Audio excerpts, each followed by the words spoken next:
काफी जोर लगाने पर ही काबू में ये आता है। उतराई की तरफ हमेशा आसानी से जाता है। पानी ऊंचाई पर लेकिन मुश्किल से चढ़ पाता है। मन चंचल मजबूर है भाई अपने ही स्वभाव से। माया की जो बात है उसको सुनता है ये चाव से। संत जनों ने सदा ही मन को सत्य प्रभु से जोड़ा है। कहे हर देव जहां की झूठी बात से इसको मोड़ा है। कहे हर देव जहां की झूठी बात से इसको मोड़ा है। माया के स्वामी से ये मन मुश्किल से जुड़ पाता है। काफी जोर लगाने पर ही काबू में ये आता है। परम सत्कार्य प्यारे सत संगत प्रेम से कहना सदगुरु माता सुदीक्षा सविंदर हृदय जी महाराज की ये सिंह कृपा है कि फिर से आपके इस रूप में दास को दर्शन करने का अवसर मिल रहा है। हम और आप सभी भाग्यशाली है कि ऐसे घोर कलयुग में जहाँ पर सदगुरु ने अपार कृपा की, इस निराकार पावन पवित्र का ज्ञान देकर के हमें इस मनुष्य जीवन को सार्थक करने का अवसर प्रदान किया। जहाँ पर हमें निरंकार का ज्ञान मिला, वहाँ पर साकार के दर्शन, साकार की सेवा करने का भी अवसर मिल जाता है, संगत के रूप में, संतों के रूप में। और सदगुरु की ये मीठे मनोहर मधुर वचन सुन करके अपने जीवन को लाभान्वित करते हैं, मन को चैन और सुकून देते हैं। और सत्संग जी इस मनुष्य जीवन के अंदर लोक भी सुखी और परलोक हम अपना सुरीला कर लेते हैं। आज निरंकारी जगत पूरा ही परिवार इस दिन को मानव एकता दिवस के रूप में मनाते हैं, जो इस ज्ञान के लिए पूरे मानव समुदाय के कल्याण के लिए जिन्होंने अपने प्राणों की आहुति दी और फिर भी इस सत्य प्रभु पिता परमात्मा के ज्ञान को जन जन तक फैलाने का प्रयास किया और बिल्कुल डगमगाए बगैर इस सत्य की आवाज को बुलंद करते गए। बाबा काहन सिंह जी सत्संग जी, जहाँ पर बाबा बूटा सिंह जी गुरुद्वारे के अंदर पाठे के रूप में सेवाएं दे रहे थे, मधुर कंठ था, पूरे भाव में आकर के वो गुरुवाणी का पाठ किया करते थे और कहते वहाँ पर बाबा काहन सिंह जी का आगमन, वहाँ से गुजरना और फिर एक सवाल कर देना कि क्या आपको ये मोहन जिसकी आप गाथा गाते हो, महिमा करते हो, मोहन घर आयो। तो सत्संग जी मन के अंदर थोड़ी एक शंका हो गई। प्रश्न पूछा, क्या ऐसा हो सकता है? कहते बिल्कुल हो सकता है। बाबा काहन सिंह जी के द्वारा बाबा बूटा सिंह जी को ज्ञान की बख्शिश हुई,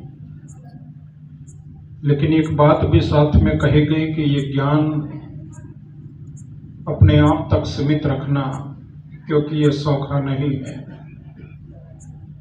और 14 साल तक बाबा बूटा सिंह जी ने इस ज्ञान को अपने जहन में बसा के रखा, खुद ही आनंद लेते रहे, ज्ञान को लुप्त रखा, संसार से अलग रखा। लेकिन सत्संग जी वो ज्ञान जब भक्ति की चरम सीमा पर पहुंचते हैं तो ये ज्ञान को लोगों में बांटने की ख्वाहिश जागृत हुई और वो परोपकार के लिए आशीर्वाद लेने पहुंचे।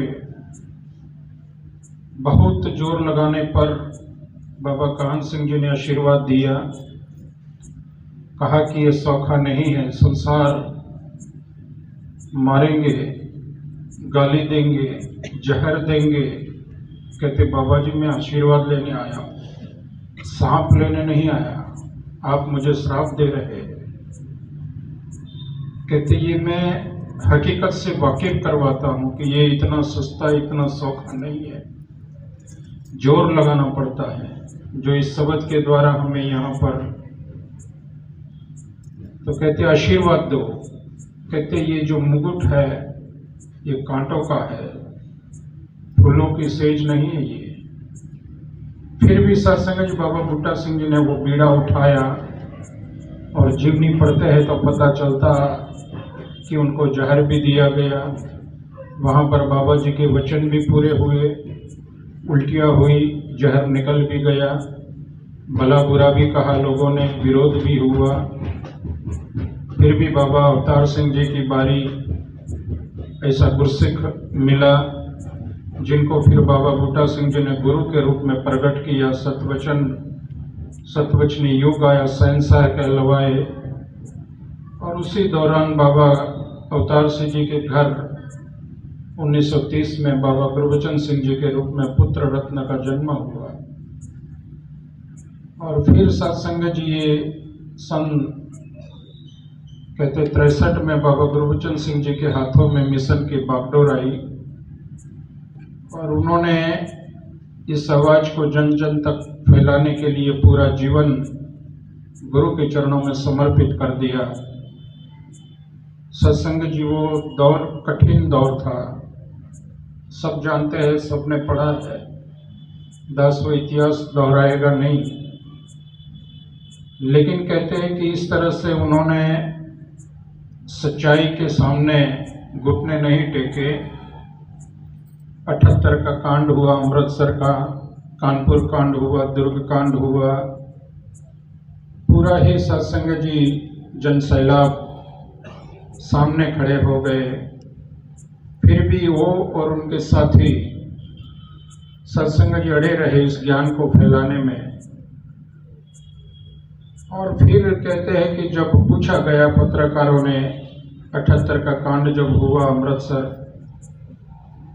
तो कितने मरे आपकी तरफ से कितने? तो जवाब एक ही कि जो भी मरा, जो भी गए, वो सारे ही अपने ही थे, मेरे ही थे। क्योंकि सत्संग जी सदगुरु आता इस दुनिया में केवल परोपकार ले, सदगुरु आता इस दुनिया में पूरे संसार के लिए। कि सदगुरु किसी एक कौम के लिए नहीं आता, एक समुदाय के लिए नहीं आता, एक भाषा बोलने वाले के लिए नहीं आता। पहला सबक है किताब हिदा का, मखलूक सारी एक कुनबा खुदा का, सारा विश्व ही एक परिवार है। और इस सूत्र को सार्थक बोलों से नहीं, कर्मों से करके दिखाते हैं और करके दिखाया। और जब 24 अप्रैल 1980 का वो दिन, जहां पर बाबा गुरबचन सिंह जी से ही आशीर्वाद लेकर के वो महात्मा का रूप लिया, और आशीर्वाद भी वही लिया कि आज मेरा काम हो जाए। और कहते पहाड़गंज की जो फंक्शन में बाबा गुरबचन सिंह जी थे, और वहाँ से राजमाता जी से आज्ञा लेकर विदा हुए बिना खाना खाए। और वहीं पर कोठी के जो बीच में जाकर सीढ़ियाँ है, वहीं पर बाबा गुरबचन सिंह जी और उनके साथी सहयोगी सेवादार कर्मयोगी संत महात्मा चाचा प्रताप सिंह, जिन्होंने वर मांगा था कि जीवो तो तेरी गोद में और मरो तो भी तेरी गोद में। और ये वचन गुरु ने और शिष्य ने निभाया। और इस तरह से उनका भी सत्संग जी नाम जब भी बाबा गुरबचन सिंह जी का आता है तो चाचा प्रताप सिंह जी का भी आता है। तो इस रूप में सत्संग जी दोनों ने अपने प्राणों की आहुति दे करके, जो प्रचार का साधन नहीं था, मीडिया उस टाइम पर था नहीं, टेलीफोन नहीं थे, टेलीविजन नहीं था, और ये आवाज को केवल वहीं तक सीमित नहीं रखना था, उसको पूरे देश प्रदेश में फैलाना था। तो एकमात्र साधन था रेडियो। और वो रेडियो की सुबह की समाचार, दूरदर्शन या जो भी स्टेशन रहा होगा उस समय, कहते पूरे विश्व में वो समाचार आया कि इस तरह से निरंकारी मिशन चल रहा है और उनका जो मुखिया गुरु है बाबा गुरबचन सिंह जी की कुछ विरोधियों ने हत्या कर दी। और बहुत प्यारा मिशन था, प्रेम का मिशन था, और उनका जो बागडोर जिनके हाथों में थे उन्हीं का आज इस रूप में। तो सत्संग जी वो बात होए वो उल्टी पड़ गई, क्योंकि जो नहीं जानते थे कि इस तरह का कोई मिशन है उनको भी ये बात से वो भी अवगत हो गए, वो भी जानकारी उनको भी मिल गई कि इस सत्य का मिशन है जो परमात्मा को दिखाने की बात करता है, और जैसा वाणियों में लिखा है ऐसा परमात्मा वो दिखाता है। तो इस तरह से सत्संग जी ये ज्ञान पराकाष्ठा पर पहुंचा और संसार में लोगों तक ये बात पहुंचाने में उनके शरीर सत्संग जी वो जाते समय भी प्रचार ही करते गए, कर्मों से नहीं, बोलों से नहीं, कर्मों से, अपने प्राणों की आहुति दे करके। और इस तरह से वो पूरे मानव समुदाय के लिए कल्याण करके गए। आज इनकी हम दिन मनाते हैं, बात आती है जब दिन मनाने की, होली आती है, लोग होलिका की पूजा करते हैं, मनाते हैं दिन। दिवाली आती है, सत्संग जी संसार भगवान राम की पूजा, लक्ष्मी की पूजा करते हैं, और ऐसे कई दिन आते हैं, ईद मनाते हैं या सत्संग जी क्रिसमस मनाते हैं। वो उन गुरु पीर पैगंबरों की याद में मनाते हैं। किसी न किसी ब्रह्मज्ञानी संत का या तो जन्म हुआ है, अभी रामनवमी मनाई, कल हनुमान जयंती मनाई। इस तरह से उन ब्रह्मज्ञानी संतों की जीवनी को याद करने के लिए, उनके जीवन से प्रेरणा लेने के लिए वो दिन मनाए जाते हैं। और निरंकारी जगत भी ये दिन मनाता है, और ये केवल फिर वो दिन मनाने तक सीमित रह जाता है। और इसीलिए सदगुरु का आह्वान है कि ये केवल दिनों तक सीमित नहीं रखना। इस मानव नाम ही मानविकता, अब ये सूत्र है मानविकता, और इस सूत्र को सार्थक करने के लिए ये दिन मनाए जाते हैं, इन दिनों को याद किए जाते हैं। उनकी जीवनियां पढ़ी जाती है, कही जाती है, गाई जाती है, सुनी जाती है, ताकि आने वाली पीढ़ियों को पता चले कि ये मसीहा जो आया था संसार में उसका मकसद क्या था। इन्होंने उम्मीद की थी कि ये ज्ञान में जिनको बांट रहा हूं ये पूरे मानव जात का कल्याण करेंगे और विश्व बंधुत्व की जो भावना है उसको सुदृढ़ करेंगे। और हम सबके ऊपर उम्मीद करके ये ज्ञान हमें मिला था, इतना कीमती तोहफा,